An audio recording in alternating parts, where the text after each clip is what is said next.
Tuesday is Choose English Day. From 1 p.m. to 4:20 p.m., join your equipped and efficient elementary English tutors as they bring fun and exciting learning in the world of English. Let us help make your educational journey in English easier and simpler. Every Tuesday, 1 p.m. to 4:20 p.m. Only here at ETUlay official Facebook page and YouTube channel. Don't forget to like and subscribe.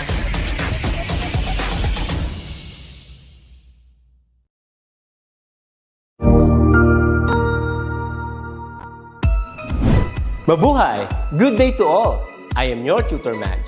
Welcome to ETUlay, a free online tutorial, an initiative of the Department of Education, Information and Communications Technology Service, Educational Technology Unit, ICTS EdTech. This program is aimed at helping and assisting learners from kindergarten, senior high school, ALS, Alive and SPED learners. Aside from answering the modules, the ETUlay is offering programs which you will surely look forward to. Together with our parents and teachers, the ETUlay will bridge the gaps where difficulty and ease meet in learning new knowledge and skills. So, let us prepare our modules, pen and paper. Ready your mind to see and hear worthwhile and interesting lessons. Let us now study and learn, together with our volunteer online tutors. Tara na!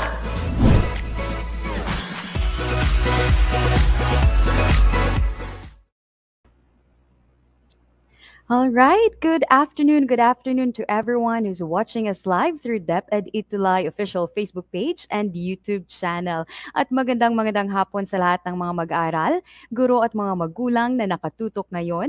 It's Tuesday at alam naman natin kapag Tuesday, it's Choose English Day.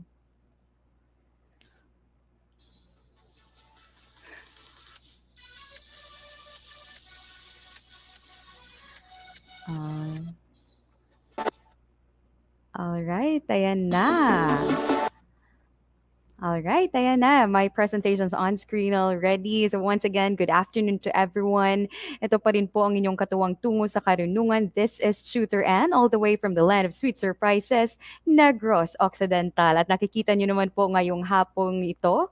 Medyo solo flight ngayon si Tutor Ann dahil ang ating alas tuwing hapon ng Martes ay wala dito. Wala si Tutor Ace ngayon. He has a speaking engagement at the moment. So a grand hello na lang kay Tutor Ace. Surely he will watch our session, and for those who would like to greet him, pwede kayong mag-iwan ng inyong greetings for Tutor A sa ating comment section. Ayan, and speaking of pagbati, eto na tayo sa ating 1-minute shout out. Babatiin na natin ang ating mga dear tuties ngayong hapong ito. And of course, ayan, medyo balik tayo.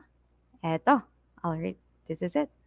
Sige, simulan natin ang ating 1-minute shout out. Of course, sisimulan natin kay Jermer Balila. We have there. Good afternoon to you. We also have Yana Rain Leonardo. And Zaira Akia Aguyen, good afternoon. Also to McPrince Leaf Niepes, magandang hapon sa iyo, McPrince. We also have here, ayan, medyo nagsastop ang ating timer, but it's okay.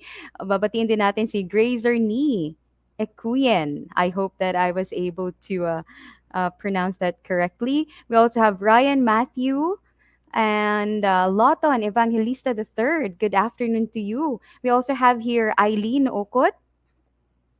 Sino pa? Ayan, ang daming pagbati ni Loton. Ayan, good afternoon. Hello, Loton. Jacob, Australia, good afternoon sa iyo at sa lahat ng mga nakatutok sa atin ngayong hapon. Magandang hapon sa inyong lahat. Ayan, so hindi na nag-continue ang ating timer. But anyway, I would also like to grab this opportunity to greet also, of course, my co-teachers here at EB Magalona National High School. Good afternoon to you, dear ma'am and sir, and also to our OIC principal, Ma'am Gloria Gloria Gustilo, and to our Public Schools District Supervisor for Cluster 2, Sir Bong Batallones. Good afternoon. Ayan, magandang hapon sa inyong lahat. Sana ay maligaya ang inyong hapon. Tutor Ann is always happy to be with you every Tuesday. I hope that you are also feeling happy this afternoon. Ayan, so ready na ba ang lahat for our new lesson? If you are ready, sige nga, share it with a tutor, and if everyone's ready, kindly choose your emoji that represents your mood this afternoon. Share nyo naman kung ano kayo ka-happy today or ano kayo ka-excited. Ayan, so bahayin naman natin ng emojis yung ating comment section. Hello, Clyde, Liam Mangiliman. Good morning daw. Good morning. Parang business lang, di ba? Good afternoon to you, Clyde. And eto, konting reminders lang sa ating mga cuties. Again, reminding everyone to always show respect sa ating comment section and only comment things that are related to our session this afternoon, of course. And also, sana wag nyo rin na kalimutan na i-click ang ating share button at na marami pang makasali sa atin ngayong hapong ito. Ika nga nila, di ba? Lagi nating sinasabi yan dito that sharing is caring, kaya click na ng ating share button at nang marami pang makasali sa atin ngayong hapong ito. Ayan, marami na akong nakikitang emoji. Thank you, Mac Prince, for sharing. And Eileen, ayan, may pa-heart si Eileen. Ayan, hello, Yana. Thank you so much for responding with emojis. And eto na tayo, nasa week 4 na tayo ng ating fourth quarter. Konting kembot na lang at matatapos na ang ating school year 2021-2022. And our topic for this afternoon, for our week 4, it's to identify features of journalistic writing. Eto, konting recap lang ng ating mga topics na natapos na sa mga for the past weeks. We have here in writing a short story, writing a reaction about a story read, distinguish fact from opinion, at heto na nga tayo, week 4, identifying features of journalistic writing. Ayan, thank you so much, Yana, for sharing. Hello, Heavenly Heart Tangian. Good afternoon to you. And also good afternoon to Gian Leyva. Ayan. At of course, maraming salamat to our reference modules this afternoon, Region 6 SDO Aklan, NCR SDO Navotas, and Region 7 SDO Negros Oriental. So I hope that our tuties also are ready with their pens, papers, and also with their modules for this afternoon session. At yung ating objectives, ang ating we would like to achieve the following. At the end of the tutorial, you should be able to, first one, find the relationship in the pictures presented. Second, identify features of journalistic writing. And lastly is for you to define journalism and journalistic writing. Yan. Sige. Bago natin simulan ang ating panibagong topic this afternoon, magkakaroon muna tayo, of course, ng review, di ba? Review of the previous lesson. If you could still recall, our lesson last week was all about facts and opinion. So, let's see if you could still remember it. So, gawin natin ang activity na to. Ayan, ready na si Mac Prince. Thank you. And hi, Heavenly. Ayan, so super ready na sila. So simulan na natin ang ating first activity this afternoon by reviewing our previous lesson. In this activity, read the statement for each item and tell whether it is a fact or an opinion. So all you have to do is to write fact if it's a fact and opinion if it's an opinion. Ayan, so again, don't forget to key in the item number at nagdi tayo magkalituhan. Okay? So ready na ang lahat? Eto na. They are already saying ready na sa ating comment section. Kaya simulan na natin with our item number 1. So babasahin ko muna. For item number 1, I think Catherine Bernardo is prettier than Nadine Lustre. So in this statement, is this a fact or opinion? Ayan, for number one. Number one muna, yung sasagutan natin. I think Catherine Bernardo is prettier than Nadine Lustre. Is that a fact or is that a statement of opinion? At nangunguna sa pagsagot ng ating activity si Clyde Liam Mangiliman. Sabi niya, number one is opinion. The same answer also comes from Eileen, Yana, Jermer, and Zaira, and also from Lawton. So number one here is indeed an opinion. So good job. For number two. Number two naman tayo. Vitamin C can be found in citrus fruits. Is this a fact or an opinion? And of course, meron ng mga nakasagot. For number two, we have here Prince is saying for number two, it's a fact. Lawton also says the same. Also, Clyde answers fact. And Germer also fact for number two, vitamin C can be found in citrus fruits is a statement of fact. So tama kayong lahat. Congratulations. Let us continue now to item number three. Ayan. For number three naman, calcium helps build and maintain strong bones. Is that a fact or an opinion for number three? Ano kaya ang tamang sagot for number three dito? Uh, Tumutulong nga ba ang calcium sa maintain ng ating malalakas na buto? Is that a fact or an opinion? For number three, we have an answer already here from Yana. She says it's a fact. Also the same answer coming from Lawton. Sabi ni Eileen, number three, opinion. Sabi ni Gian, fact. So ano nga ba ang tamang sagot? Is it a fact or an opinion? For number three, the correct answer is a fact. So, makatotohanan na ang calcium ay uh, tumutulong sa pagbibigay ng lakas sa ating, of course, mga buto. And we also have here for number four here, it says tarsiers can be found in Bohol. Is that a fact or an opinion? And of course, marami nang nakasagot. For number four already, we have here Lawton saying it's a fact. Eileen, ayan, sinabi ni Eileen, change answer sa number three daw. Fact po pala, yes. It's a fact, Eileen. And eto, sabi ni Yana for number four, fact din. Sabi ni Heavenly, Lawton, and Gian for number four, tarsiers can be found in Bohol is a fact, and that is, of course, correct. All right. Next, number five na tayo. It is best to spend the rainy season in bed while reading a good book. So is number five a fact or an opinion? So ano kaya ang tamang sagot for number five? Is this a statement of fact or a statement of opinion? Sige, tingnan nga natin. For Lawton here, sabi niya the answer for number five is an opinion.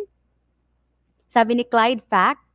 Sabi ni Jermer, opinion. Ryan, opinion. Yana, opinion din. The same also from Jermer and also from Jacob. Dahil ang tamang sagot for number five is an opinion. So this is a statement coming from someone's perspective on rainy season. Someone's preference on what to do best during rainy season. Ayan. So that is an opinion. Now, that's the end of our review. Tell me your score in the comment section at nang malaman ni Tutor Ann kung uh, alam pa ba ng lahat yung kanilang previous lesson and fact or opinion. So tingin ko naman lahat naman na nakakuha ng perfect score, di ba? If not all, then most of you. Ayan, at kitang-kita naman, we have your Lawton, we have your Jermer, Gian, Jacob, Zaira, McPrince, who got 5 out of 5. Congratulations to you guys. Good job. At sa lahat ng mga nag-participate sa ating review, congratulations also. Ayan.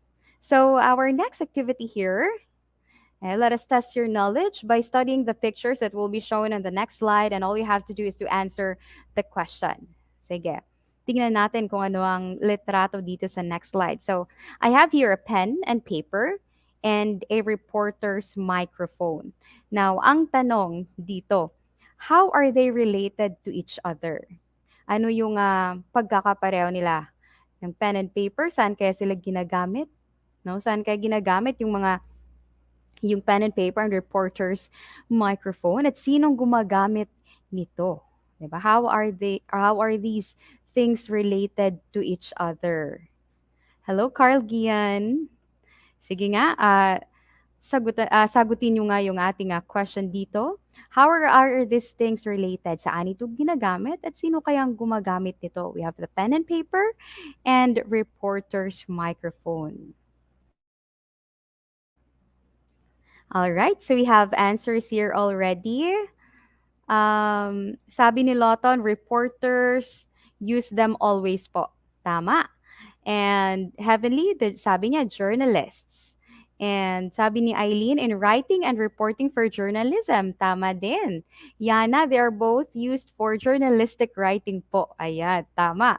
Carl Gian, sabi yung mga journalists gamit ito. And Jermer, sabi niya, all of that are used by journalists. Ayan, so tama naman. MacPrint says, your pen and paper are used to write in the newspaper. Reporter's microphone is used for reporting headlines or news. Diba?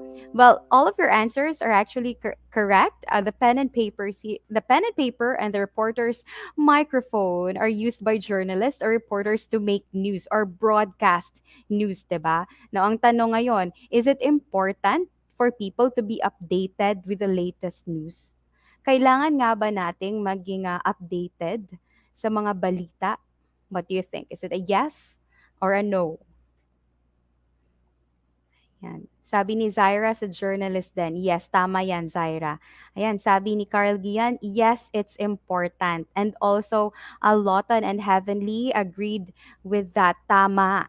Kailangan, it is important for us to be updated with the news because it is also our way of being updated with what is happening around us. So, kailangan alam nyo yung mga nangyayari sa inyong sa iyong bansa, sa iyong paligid, 'di ba? Di naman pwede na kapag, if you're not updated, then you would be most probably be confused of what's happening around you. So, that's how important news are. Ito sabi ni Eileen, yes, it is very important to be always updated to the happenings in our surroundings. Yes. And because of that, of course, these graphics would lead us to what we call journalism. So alamin natin kung ano tinatawag na journalism. Journalism, as defined here, is the act of writing about news-related subjects for all mediums, print or non-print. So pwedeng meron tayong digital and non-digital print. And I believe we are also practicing journalism in our school. We call that campus journalism. And I'm not sure if some of you here are already in your school publication. That's a good practice of journalism. And of course, it is used to publish about events, about recent events, about what's happening around you. So, journalism would tackle about news and other related subjects. So, pwede rin naman news feature or anything that could be used in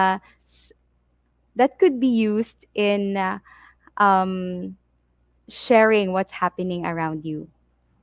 Ayan. And in journalism, the style of writing that we use is what we call journalistic writing. It is the style of writing that is used to report news stories in newspapers, television broadcasts, on radio, and on the internet. So, alamin natin kung ano pa nga bang ibig sabihin, how would we elaborate on this one pag sinabi nating journalistic writing. So, ayan. It includes short, simple sentences and paragraphs that present objective stories based on facts. So, it's really easy to spot a journalistic writing compared to fiction. Kasi nga, pag sinabi nating journalistic, they are just short and they use simple sentences. 'Di ba? But these articles, although short sila, 'di ba? They actually get straight to the point. So concise, brief lang, but they will give you the most important details. Diba? And of course, these articles are based on facts. And journalists use quotes to give the story credibility. Pag sinabi natin quotes or quotations, these are statements quoted from the primary source. That's why we interview people, diba? So, statements coming from the people you have interviewed, mas nagiging credible siya kasi nga nanggagaling talaga dun sa subject mismo yung mga statements na ganyan. So, mas nagiging credible yung article kapag meron tayong mga direct quotations or indirect quotation man from the people we have interviewed. Yan. And Eto sabi ni Eileen, yes, RSPC po dito sa aming region. Wow, galing naman at you still have your school's press conference sa inyong region. 'Di ba? Sige. So si Eileen pala is one of the members of their campus, is a campus journalist. Sige. Ayan. And in addition to that, most journalistic stories are found in newspapers or magazines or non-related websites. Kagaya ng sinabi natin kanina, it could be digital print or non-digital. So most journalistic work is done by journalists, meaning writers or broadcasters of the news. So ito yung mga tawag natin sa mga sumusulat sa paper. They're called journalists. Now, let us go to the features of journalistic writing. So ano nga ba yung journalistic writing style? So first and foremost, it must be accurate. So pag sinabi nating accurate, it refers to the correctness of statements, names, figures, and other information. Now, since we are dealing with facts here, kailangan yung content mo, it should all be correct. That's why before one could publish his or her article, dumadaan yan sa proofreading. 'Di ba? Even in campus journalism or school publication, before the students could publish what they have written, of course, meron tayong school paper advisor, ini-edit yan, pina-proofread yan to make sure that everything that was written on it is correct. Ayan. So, mula sa mga names, baka na-misspell, di pwedeng ma-misspell. So, figures and other information. So, accurate, dapat tama lahat.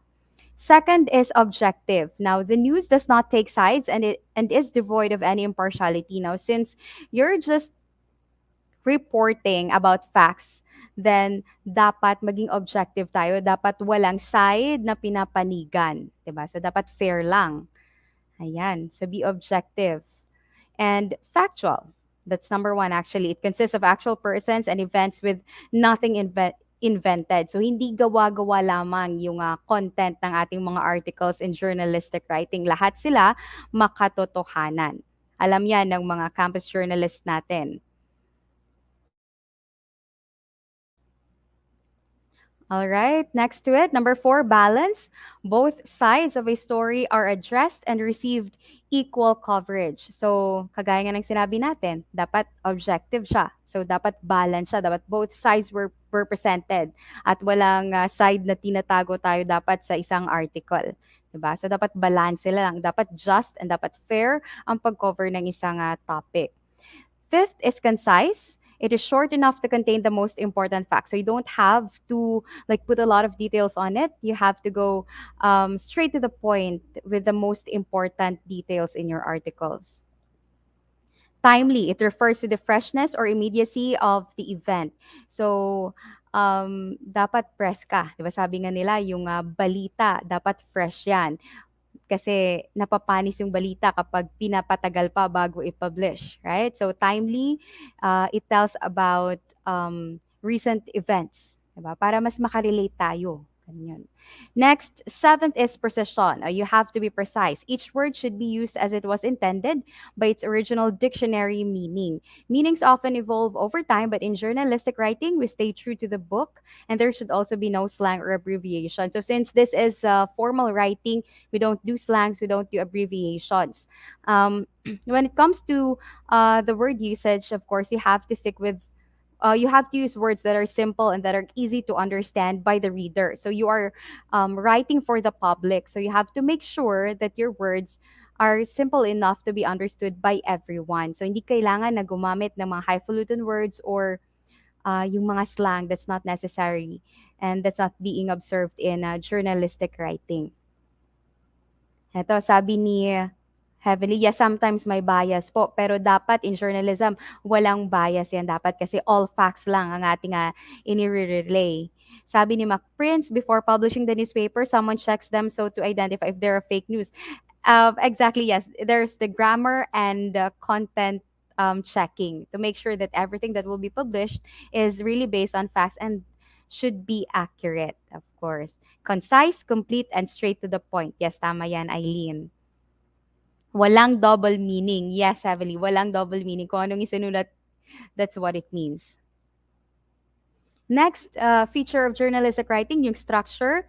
We usually use this especially in writing news, the inverted pyramid. So pag sinabi nating inverted pyramid, this is where the most journalistic writing is most often written in a format called inverted pyramid, which arranges the information in descending order of importance or newsworthiness. Ibig sabihin, the most important information should come first, such as who, what, when, where, and how.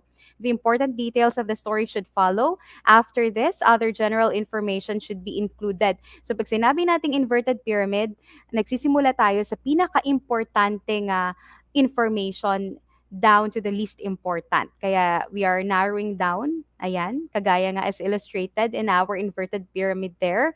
So, yung pinaka-importanteng detalye, we write it there in our first paragraph. That's what we actually call lead, 'di ba? So bakit kaya nasa pangunang paragraph isinusulat yung pinaka-importanteng detalye? This is of course to make sure that the reader upon reading your article would instantly see what the article is all about at makukuha niya agad yung pinaka-importanteng detalye. Remember, let's say in a newspaper, it is usually, let's say, read by a busy person, 'di ba? So para kahit na nagmamadali, makukuha pa rin yung pinaka-importanteng detalye at andyan yan sa first paragraph. Now, it's up to the reader if he or she wants to elaborate more on it and read more of the succeeding paragraphs. Kaya nagsisimula tayo sa pinaka-importanteng detalye dyan sa ating lead or the first paragraph of our article. Ito sabi ni Heavenly, to capture the reader. Yes, indeed. So, kailangan yung first paragraph mo pa lang kapag ikaw ay magsusulat in journalism, dapat it should be captivating, na talagang makukuha mo yung atensyon ng magbabasa ng iyong article. At sabi ni Yana, news articles follow one sentence, one paragraph rule and is written in an inverted pyramid structure po. Yes, tama yan, Yana. We usually have one sentence, one paragraph in writing news. Ayan. Sige. And as what I can see, talagang meron ng mga ideas ang ating mga tuties this afternoon about journalism. And that's a great thing that you know about this already. And let's see. Let us test your understanding with our lesson through these activities. Simulan natin with this one. Read the sentences carefully and write T if the statement is correct and F if the statement is wrong. So very easy lang. T if it's correct and F if it is wrong. Okay? And don't forget to again include the item number at hindi tayo magkalituhan. Okay? Sige, simulan natin by item number 1. Okay, for item number 1, journalism has nothing to do with writing and reporting about news. So is that correct or incorrect? Is that T or F? True or false tayo for number 1? Ano kaya ang tamang sagot dito? For number 1, eto, we have answers already from Heavenly, Yana, Gian, Jermer, Lawton, McPrince. Sabi nila, it's an F. Di daw to tama. Are they correct? For number 1, yes, that is incorrect. Journalism has nothing to do with writing and reporting about the news. That is false, of course. And number 2 tayo. For number 2, most journalistic stories are found in newspapers or magazines or on news-related websites. Is it T or F? Number 2, most journalistic stories are found in newspaper or magazines or on news-related websites. T or F? Ayan. For number 2, we already have answers here from Yana, Jermer, Lawton, McPrince, Jacob, Jermer, Zyra, Lawton, McPrince. They all answered T. The correct answer for number 2 is, of course, T. Ayan. Tama. Number 3 tayo.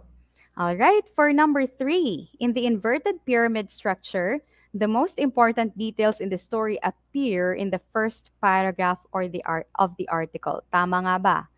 In the inverted pyramid structure, the most important details in the story appear in the first paragraph of the article. Is that a T or an F for number 3? All right, we have here Heavenly saying it's true. T. Lawton, Yana, Ryan, McPrince, Jermer also answered the same. Number three, T.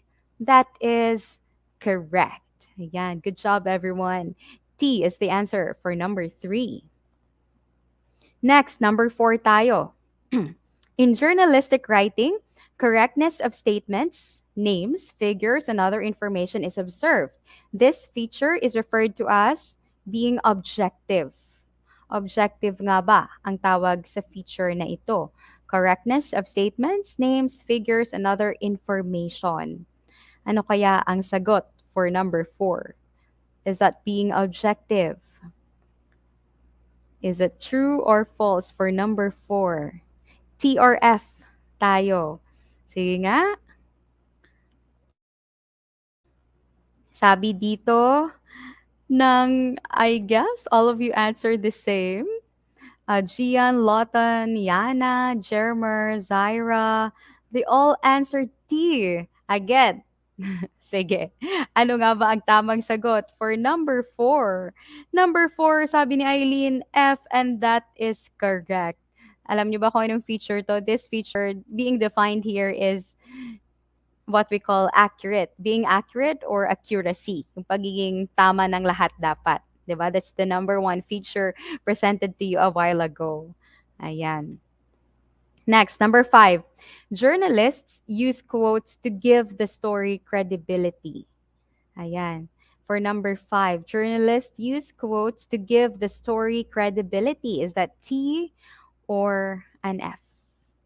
Tama ba o hindi yung statement natin for number five? Ano kaya ang tamang sagot dito for number five?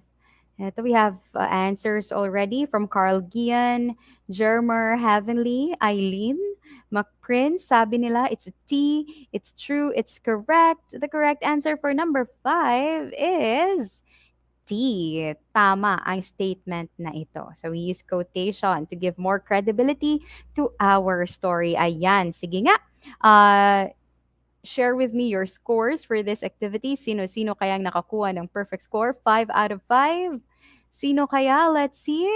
We have Gian who got a perfect score. Si Lawton, 4 out of 5. Okay lang yan.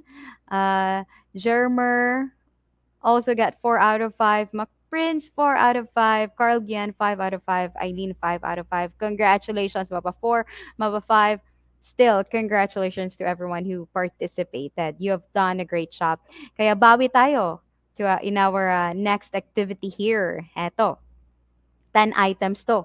Let's see if makakabawi ang lahat dito. Ayan. For this activity, be ready. Read and understand each statement. Answer the following questions. Choose only the letter of your choice. And mas pina-easy pa. All you have to do is just to choose the letter of your choice. Ayan. Handa na ba ang lahat for our evaluation? Ayan. So be ready na.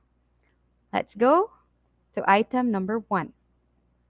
Number 1 tayo. Journalistic stories can be found in the following except from letter A, newspaper, sorry. Medyo nagkamali tayo. Newspaper lang tayo dyan. Letter A, newspaper. Letter B, magazines. Letter C, literacy books. Letter D, news-related websites. Again, medyo may correction tayo dyan sa letter A, that's just newspaper. Letter B, magazines. Letter C, literacy books. Letter D, news-related websites. So, alin kaya dyan sa pagpipilian ang hindi natin mahahanapan ng journalistic stories? Ano kaya ang tamang sagot for number 1? Ayan. Sabi ni Lawton, Jermer, Jacob, Zaira, McPrince, and Lawton, letter C for number 1. The correct answer is letter C, literacy book. So ito yung ginagamit sa pagtuturo on how to read. Diba? Sige, tama kayong lahat for number 1. Congratulations. Number 2, most journalistic work is done by blank, meaning writers or broadcasters of the news. Is it A, vloggers, B, teachers, C, publishers, D, journalists? Ayan. So ano kaya ang tamang sagot dito? Most journalistic work is done by blank. meaning writers or broadcasters of the news. Okay, for number two, we have answers here from Lawton, McPrince, Carl Gian, Kathleen Ray, and sino pa ba? Eileen, sabi nila. They all answered letter D, journalists. For number two, the correct answer here is letter D, journalists. Ayan. So tama naman ang lahat. Let's go now to number three. Number three, this is a feature that refers to a journalistic writing to be short enough to contain the most important facts. So what feature are we referring to here? Short enough to contain the most important facts? Is it A, concise, B, factual, C, objective, D, accurate? So alin dito yung tamang sagot for number three? A feature that refers to a journalistic writing to be short enough to contain the most important facts. Ayan, meron na tayong sagot coming from Eileen. Sabi niya, it's letter A. Also, A from Ryan. Ayan, binata tayo ng A ni Ryan. Thank you for that. And we also have here Heavenly saying it's letter A, McPrince, Jacob, and Kathleen. A daw ang sabi. For number three, the correct answer is letter A, concise, short enough to contain the most important facts. Ayan, tama kayong lahat. Next, number four tayo. The structure in writing where the most important items in the story appear first in the article. So ano ang tawag natin sa structure na ito? Again, the structure in writing where the most important items in the story appear first in the article. Is it called A star, B sphere, C cylinder, D inverted pyramid? So ano kaya ang tawag doon kanina? Ayan, meron na tayong mga sagot. Ang bibilis nila. We have here from Lawton, Yana, Heavenly, Jermer, Kathleen, and Zyra saying the answer for number four is letter D, inverted pyramid. Inverted pyramid is, of course, correct. Ayan. Next, number five tayo. For number five, it means to address both sides of the story in writing. It means to address both sides of the story in writing. Is it A, being clear, B, being concise, C, it's about balance, or D, accurate? So alin dito ang feature ng journalistic writing that means to address both sides of the story in writing or in an article? Ayan. Sige, we have answers here from McPrince, Jermer, Eileen, Heavenly, Kathleen, and Zyra saying for number five, the correct answer is C, balance. Let's see if you are correct. Number five, the answer is letter C, of course, balance. Ayan, tama naman kayo. You are right again. Number six tayo. It is the style of writing that is used to report news stories in a variety of media formats. So, it is a style of writing that is used to report news stories in a variety of media format. Anong tawag natin dito for number six? Is it news writing, feature writing, research writing, or journalistic writing? Hindi pa tayo tapos diyan. Hanggang 10 pa to. Ayan, number 6, sabi ni Yana, letter D. Ayan. And Jermer saying, also heavenly, sabi, it's letter D. The correct answer for number 6 is letter D, of course. Ayan, tama. Next, number 7 tayo. It refers to the freshness or immediacy of the event. Ayan. It refers to the freshness or immediacy of the event. Is it A, clear, B, timely, C, factual, or D, balance? Anong tamang sagot for number 7? Sabi ni Heavenly, the answer is B. The same also from Yana for number 7. Also the same answer coming from McPrince for number 7. Freshness or immediacy is, of course, about being timely. Ayan. Next, number 8 tayo. This feature refers to the news and not taking sides and devoid of any impartiality. Is it A, balance, B, factual, C, accurate, D, objective? So anong tamang sagot dito? What feature of journalistic writing is being referred to by not taking sides and devoid of any impartiality? For number 8, Ano kaya ang tamang sagot? Is it A, B, C, or D? Sige. Ano kaya yung nire-refer ng definition in number 8? Sabi ni Heavenly, it's letter D, objective. Let's see yung mga sagot ng iba. Carl Gian, nahuli ata yung sagot ni Carl Gian for number 7. We have also here Joyce Ann Manuel for number 8. Sabi niya, it's letter D. The correct answer for number 8 is letter D, objective, of course. Ayan. Let's go to number 9. Journalists use blank to give the story credibility. Is it A, pen, B, paper, C, phone, or D, quotes? Alin kaya dyan ang tamang sagot for number 9? Is it A, B, C, or D? So, ano yung ginagamit? Ini-include sa article to make it more credible. So, sabi ni Heavenly, Yana, and Lawton, letter D for number 9.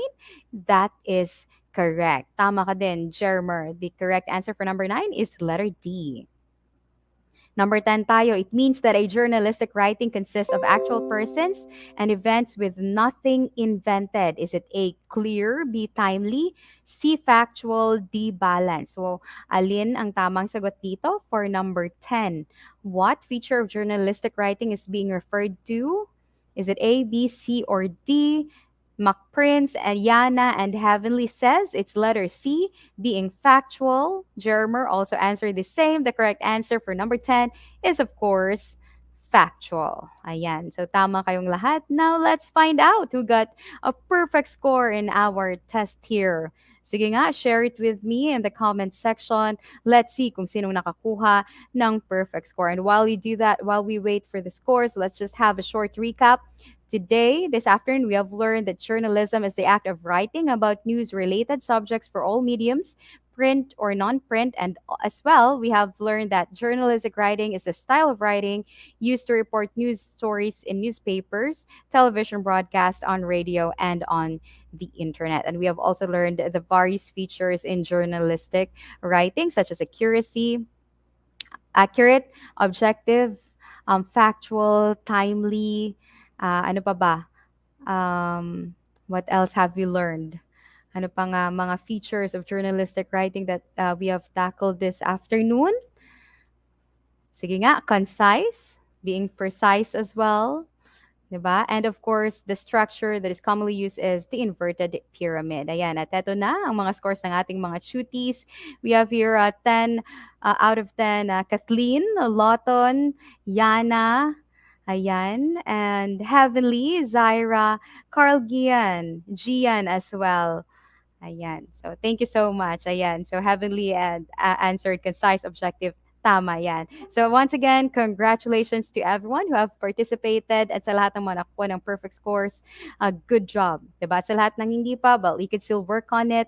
At surely, you would be able to perfect the next test that we will be having. So, again, in behalf of the entire elementary English tutors headed by our program head, Doc Rubilin Pastrano. Thank you so much sa palaging pagsubaybay sa ating online tutorial every Tuesday afternoon. And for your feedback, comments, or suggestions with regards to our online tutorial, you could use the link there on your screen or scan the QR code. And also, you could email us at edtech@deped.gov.ph. Ayan.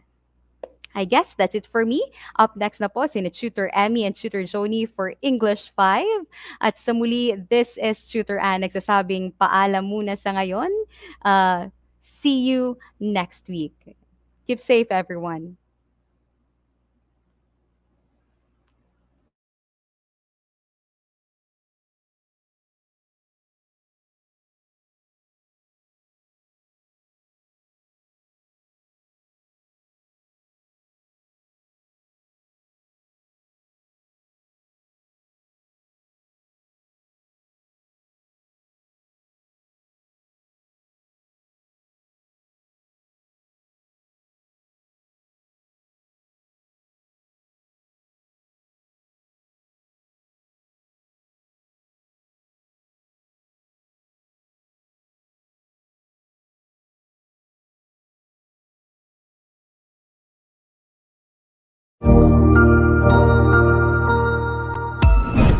Ang husay naman!